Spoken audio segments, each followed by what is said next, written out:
نحمده ونصلي ونسلم على رسوله الكريم اما بعد فقد قال الله تبارك وتعالى في كلامه المجيد انما اموالكم واولادكم فتنة وقال النبي صلى الله تعالى عليه وسلم كل مولود يولد على فطرة الإسلام فأبواه يهودانه أو ينصرانه أو يمجسانه صدق اللہ مولانا العظیم۔ عزیز سامعین کرام و حاضرین مجلس، آج میری گفتگو کا جو موضوع ہے تربیت اولاد کے حوالے سے چند اصول و ضوابط آپ کے سامنے رکھوں گا، جس کی بنیاد پر ہم اپنی اولاد کی تربیت کر کے ان کا مستقبل سنوار سکتے ہیں۔ قرآن و حدیث کی روشنی کے اندر آپ سے چند باتیں عرض کروں گا۔ عزیز سامعین کرام، اولاد ایک عظیم نعمت ہے۔ اس نعمت کا احساس اس شخص کو ہوتا ہے جس کو اللہ رب العزت نے یہ نعمت عطا نہیں کی۔ جس کے پاس اولاد نہیں ہے، اولاد جیسی نعمت نہیں ہے، اس شخص کو اس کا احساس ہوتا ہے۔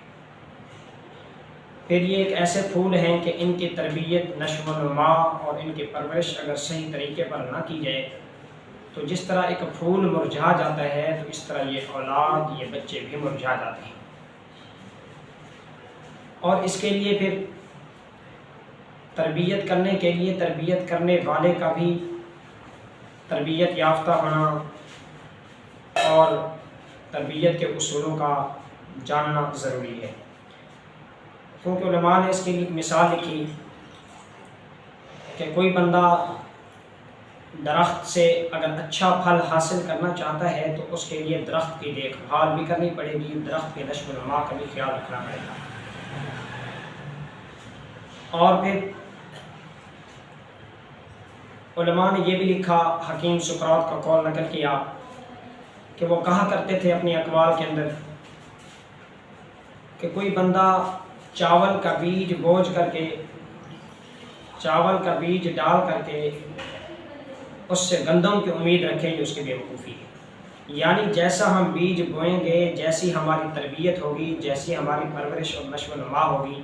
ہم ویسا ہی پھل ان سے حاصل کر سکتے ہیں، اس سے زیادہ کی کوئی امید نہیں لگا سکتے۔ تو اس کے لیے تربیت کرنے والے کا بھی اصولوں کو جاننا اور ان پر اترنا ضروری ہے۔ اللہ رب العزت نے قرآن اندر فرمایا انما اموالکم و اولادکم فتنہ، یقیناً مال و اولاد فتنہ ہے، لیکن یہ فتنہ کب بنتے ہیں؟ یہ اولاد فتنہ تب بنتی ہے، ازمائش تب بنتی ہے جب ہم ان کی صحیح پرورش، صحیح نشو و نما، قرآن و سنت کے اصولوں پر ان کو پورا اترنے کا موقع نہیں دیتے، ان کو اترنے کے لیے ہم نہیں لے آتے، جس کی وجہ سے ہماری اولاد جو ہے وہ بہتر اور صحیح تربیت حاصل نہیں کر سکتی۔ یہ ہمارے اپنے ذہن کی اختراع ہے کہ ہم ان کو مہنگے کالج، مہنگے اسکولوں کے اندر داخل کرائیں، اعلیٰ ڈگری اور اعلیٰ جو ہے تعلیم دلوائیں۔ اس سے وہ اعلیٰ ڈگری، عہدے، مرتبے تو حاصل کر سکیں گے، لیکن زندگی کی جنگ ہار جائیں گے۔ والدین کا کردار ایک کلیدی کردار ہے، بنیادی کردار ہے کہ ان کو زندگی کی جنگ کے اندر جیتنے کا اور جیتنے کے جو اصول ہیں ان پر اترنے کا صحیح موقع اور صحیح جو ہے وہ وقت فراہم کریں۔ آپ صلی اللہ علیہ وسلم نے فرمایا والدین کے متعلق کہ ہر بچہ جو ہے وہ ایک فطرت اسلام پر پیدا ہوتا ہے، اس کے والدین اس کو یہودی، نصرانی اور آگ پرست جو ہے وہ والدین بناتے ہیں۔ یعنی اس میں بنیادی کردار والدین کا ہوتا ہے۔ اگر والدین اس کا صحیح کردار ادا کریں گے اور اس کے جو ہے حقوق پورے کریں گے، اس کو صحیح تربیت فراہم کریں گے، تب جا کر کے بچہ جو ہے وہ صحیح تربیت اور صحیح تعلیم و تعلم حاصل کر سکے گا۔ تو عزیز سامعین کرام، قرآن و حدیث کی روشنی کے اندر چند باتیں آپ کے سامنے پیش کروں گا، شاید کہ اس سے میرے اور آپ کے بچے جو ہے وہ اعلیٰ تربیت حاصل کر سکیں۔ ان میں پہلا اصول یہ ہے کہ ہم اپنے بچوں کی تنقید کی بجائے تعریف کریں اور حوصلہ افزائی کریں۔ اگر کوئی بچہ صحیح کام کرتا ہے تو ہمیں چاہیے کہ ہم اس کی حوصلہ افزائی کریں، اس کی تعریف کریں، اس کو شاباش دیں، اس کے مزاج شناسی کریں اور اس کے مزاج کے مطابق جو ہے ہم اس کے ساتھ معاملہ کریں۔ ہماری بار بار کی تنقید جو ہے وہ بچے کا دل توڑ دے گی، اور جس کی وجہ سے جیسے کہ معمار جو ہے وہ اگر اس کی عمارت بنانے کے اندر بار بار تنقید کی جائے، بار بار توڑ پھوڑ کی جائے، تو عمارت کا ڈھانچہ صحیح طریقے پر نہیں بنا سکتا۔ اسی طریقے پر اگر ہم بچوں کا بار بار دل توڑیں گے، بار بار ان پر تنقید کریں گے، تو صحیح ہم ان کی شخصیت کو تعمیر نہیں کر سکتے۔ بچوں کے اندر حوصلہ افزائی کرنا اور مثبت پہلو اختیار کرنا، یہ بچوں کے اندر پر اعتمادی اور خودداری کی شخصیت کو تعمیر کرتا ہے۔ عزیز سامعین کرام، دوسرا اصول جو قرآن و سنت نے ہمیں دیا ہے بچوں کی تربیت کے حوالے سے، وہ یہ ہے کہ ہم اپنے بچوں کو وقت دیں۔ آج وہ بچے ہیں، انہیں وقت کی ضرورت ہے، انہیں ہماری ضرورت ہے۔ ہم والدین جتنے بھی مصروف ہو جائیں، جب تک ہم اپنے بچوں کو وقت نہیں دیں گے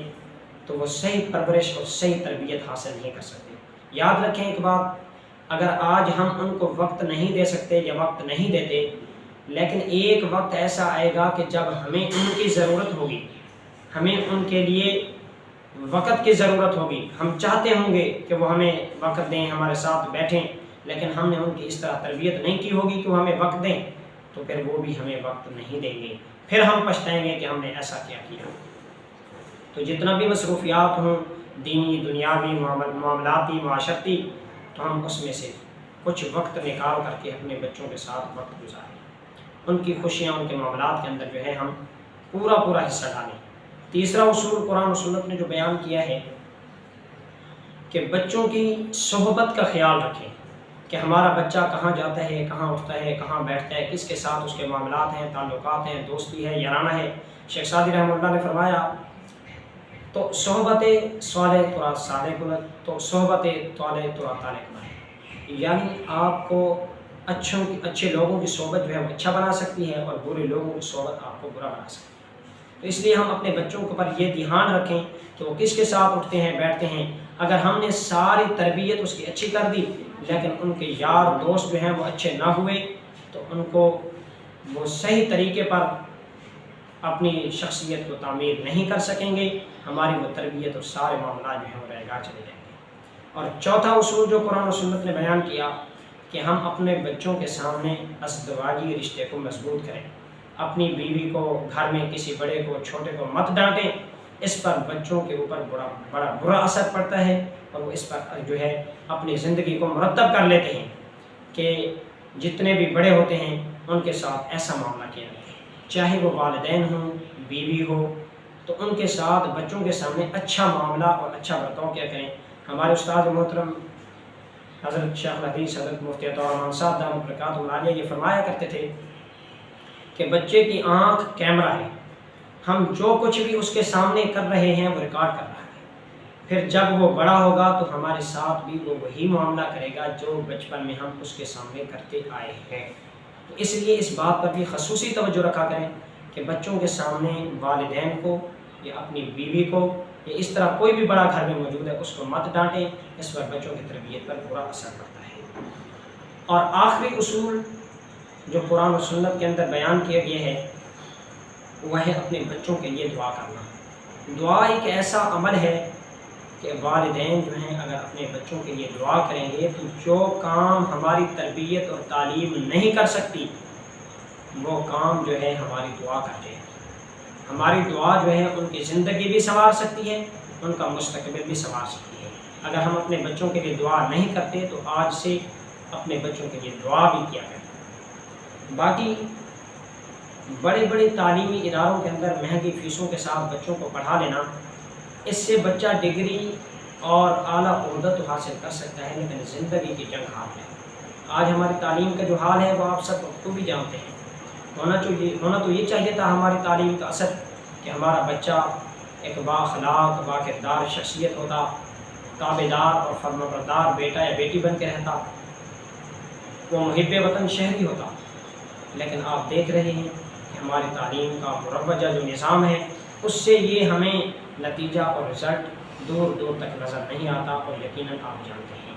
تو اس لیے قرآن و سنت کو فالو کریں، قرآن و سنت کو اپنی زندگی کا اوڑھنا بچھونا بنائیں اور قرآن و سنت کے مطابق اپنے پھولوں کی پرورش کریں، تب جا کر کے ہم جو چاہتے ہیں ہمیں وہ رزلٹ نصیب ہوگا،